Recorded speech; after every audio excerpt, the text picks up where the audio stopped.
UP के मुख्यमंत्री यानी योगी आदित्यनाथ कहूं या योगी ठाकुर एक फरमान जारी किया था। छोटा सा फरमान था, बस बाबा ने यही कहा था कि सावन का महीना है, कांवरिये अपने घर से निकल पड़े हैं लाखों की संख्या में। भगवान शंकर के भक्त सनातनी मुख्यमंत्री को लगा कि रास्ते में कांवरिये जाएंगे भगवान शंकर की पूजा करने के लिए, उनकी व्यवस्था कम से कम रास्ते में ठीक हो, पवित्र भोजन मिले, पवित्र फल मिले, कोई मांस की दुकान ना हो, कोई दारू की दुकान रास्ते में ना हो। तो एक छोटा सा फरमान जारी करते हैं कि अब्दुल हो या रामलाल या शिवपाल, दुकान लगाए लेकिन नाम बताए।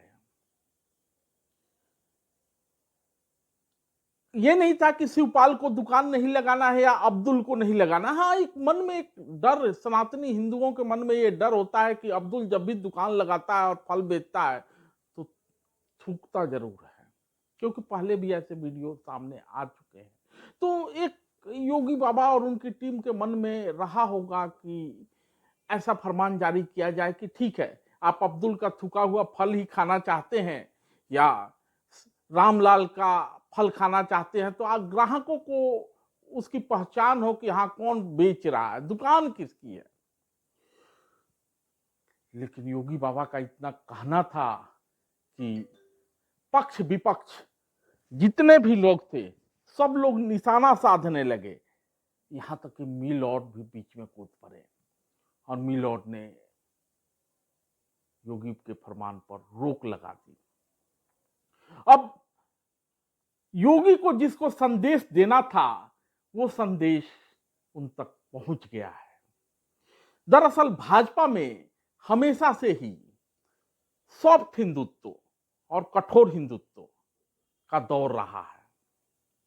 अटल बिहारी वाजपेयी सॉफ्ट हिंदुत्व के प्रतीक रहे हैं, जबकि आडवाणी कठोर हिंदुत्व के। अब वही दौर आया है। जब मोदी आए तो लगा कि मोदी कठोर हिंदुत्व के प्रतीक हैं, डर दिखाया जाने लगा मोदी का लोगों को।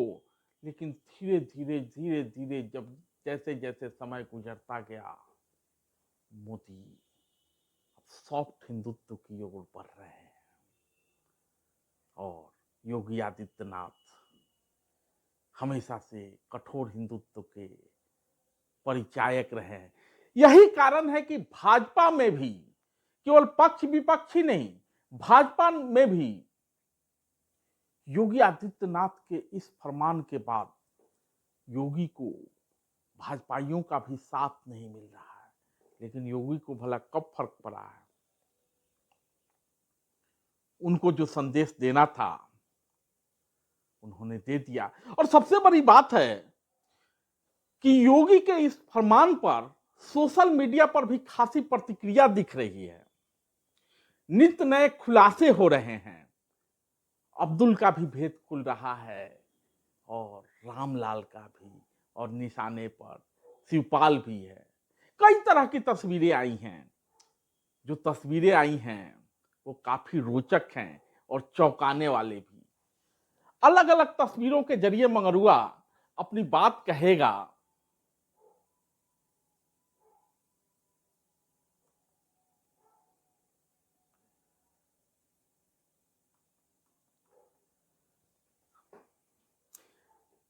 दुकानों के बोर्ड के जरिए कहीं आरिफ भाई चामुंडा मां के नाम से गन्ने का जूस बेच रहे हैं और लोग, सनातनी लोग शौक से गन्ने का जूस पी भी रहे हैं।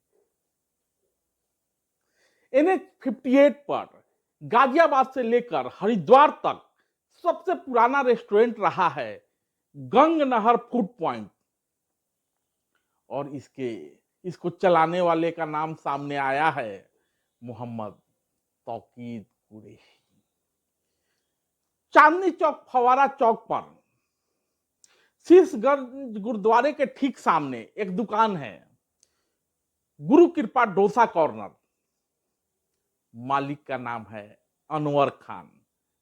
लोग लाइन लगा के डोसा खाते हैं।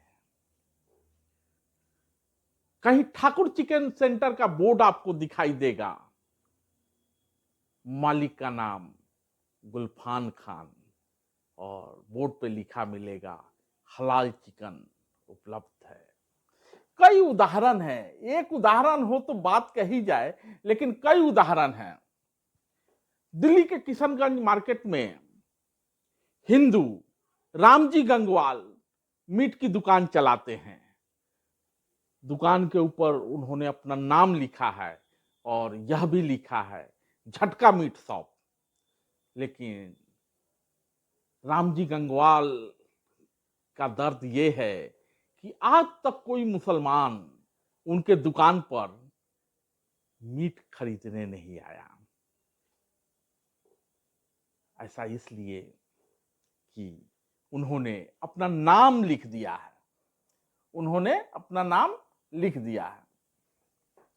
तो कुल मिला के जो कहानी समझ में आती है और योगी ठाकुर की जो मंशा समझ में आती है वो स्पष्ट है। और सोशल मीडिया से लेकर आम सनातनी हिंदू योगी ठाकुर की मंशा को पूरी तरह से समझ चुका है, पूरी तरह से समझ चुका है। इसलिए अदालत से लेकर विपक्षी तक चाहे जो कहें, यहां तक कि भाजपाई भी योगी ठाकुर के खिलाफ मोर्चा खोल दें, लेकिन साफ दिख रहा है कि तीर निशाने पर लगा है और जनता समझदार है। यही कारण है कि विपक्षी से लेकर भाजपाई तक परेशान है। धन्यवाद।